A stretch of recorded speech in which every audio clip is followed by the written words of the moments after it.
Good morning, Oaks family. It's Wednesday, May 6th. We're going to start this particular Wednesday conversation with a catechism question. Catechism number 1, taken from New City Catechism. You ready, Rue? What is our only hope in life and death? We're not our own and we belong to God. Amen, sis. Good job. I wanted to start this particular Wednesday conversation with that catechism question. Thanks, buddy. See you.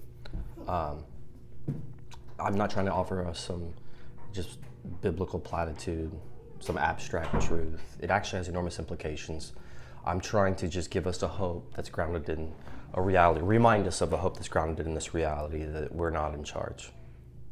You're not in charge, I'm not in charge. We're just not in charge of things. Simple, but has enormous implications. That catechism is taken from Romans 14, verse 7 through 9, where Paul says this. He says, "For none of us lives to himself, and none of us dies to himself. For if we live to the Lord, and if we die to the Lord." And here's the line, I love this. So then, whether we live or whether we die, we are the Lord's. It's a good truth for us in this time of what now is not just fear and anxiety and also uncertainty, but what is also now a time of a lot of fighting and a lot of finger pointing and judgment and rage, and just a lot of rage I see. True story, last night, I had my first coronavirus dream. It was more like a nightmare. It's just, I don't know if you've had yours yet. If you haven't had it, it's probably coming eventually, right? So mine was, I wasn't even sick. I didn't feel sick, or it wasn't this nightmare because I was in all this physical anguish or pain or anything like that. It was a nightmare because I was stuck in this hospital room by myself, and the nurses that would occasionally visit wouldn't even speak to me. So it was like this strange kind of Twilight Zone-ish. It was terrifying. I woke up, it was one of those nightmares, you wake up and then you go, oh, so glad I have this chaotic reality to actually live in. With my kids immediately screaming this morning. Couldn't have been happier about that. Couldn't have been happier about the fact that they literally got out of bed as if they had drank a Red Bull in the middle of the night. But look, here's the thing, in all seriousness, I was processing the dream, I was processing the nightmare shortly after getting up and getting ready, and just thinking about this particular question 1 that I've been working with Ruby, and because it's just a simple truth that is so helpful for me, and there was something about it being reminded of that truth, that we're not our own, but we belong to God. Being reminded of that by a child, in some ways just had like a deeper, it hit me in a deeper way. And it's like some of the simplest, most childlike truths are the ones that we so easily neglect, ignore, and yet we need. And here's the thing I've been thinking about, and here's the thing, simple thing that I want to remind us of, or point us to, challenge us with even. I'm coming to the realization that the Christian journey, one of the greatest hills, if you will, of the Christian journey, is also one of the greatest gifts. It's paradoxical like that. One of the greatest obstacles that you have to come up against in your life as a Christian is also, the other side of that is the fact that it's also one of the greatest gifts of God, and that is this: the hill itself, the obstacle itself, is you coming to grips, embracing the reality of this obsession with control and managing things and predicting outcomes. Have you noticed, I'm sure you have, but as I've been trying to be attentive to our times right now, the reach, the addictive reach for prediction, for all the pontificating, the prognosticating, the preaching, but particularly in gearing towards, like, what are the outcomes of this thing? Economically, health related wise, everyone is trying to predict. Just full confession, I've had it up to here. Like, I'm just On my better moments, I just laugh. And in my worst moments, I want to throw something against the wall. Because the reality is, as human beings, we are frail and we cannot predict the future. And we cannot control and manage something as chaotic as this. Not just a virus, but then just the way people are acting and behaving and the anger and the... It's just such a glaring example of our illusion of control and mastery. And when we don't have it and we feel pricked, pierced, stripped of our control and this illusion of management, managing our lives and our outcomes, we don't know what to do. And as Christians, I just want to remind us that we have to wrestle with this idea that we are not our own anymore. You don't belong to yourself. I don't belong to myself. I don't rule the world, and I don't even rule this little kingdom here. And the reality is, that's a hard thing to come to grips with, but it's also an amazing gift. I'm not qualified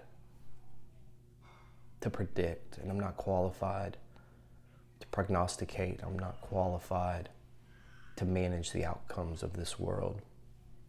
But I know of the one who is. And me learning to embrace, right, to begin to treat Jesus as Lord, not just as Jesus as great teacher, great example, but Jesus as Lord, like letting it, like what does it mean? What are the practical implications of that? There's a real gift that comes with that. It's called relaxation, rest. There's a sense of, okay, yes, there's a loss you incur in terms of like giving up control and management, embracing that. But then there's also this gift of like, yeah, but he's responsible for it. I'm not. And he's qualified and he's competent. The thing about Ruby, the thing about any kid, telling you the truth, like you're not your own, you belong to God. Like having a kid tell you that, there's something about that. There's something, the way it hits you in the heart, in a harder way, because kids, it's easier for kids to break out of this illusion of control thing. And my kid gets scared often. And what I've learned about her is when she is scared, she demands and even pesters me or Melissa for our presence. Like, because our presence brings her a sense of rest, a sense of safety and provision.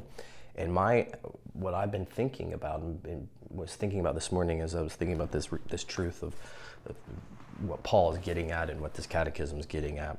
I don't belong to myself, I belong to God.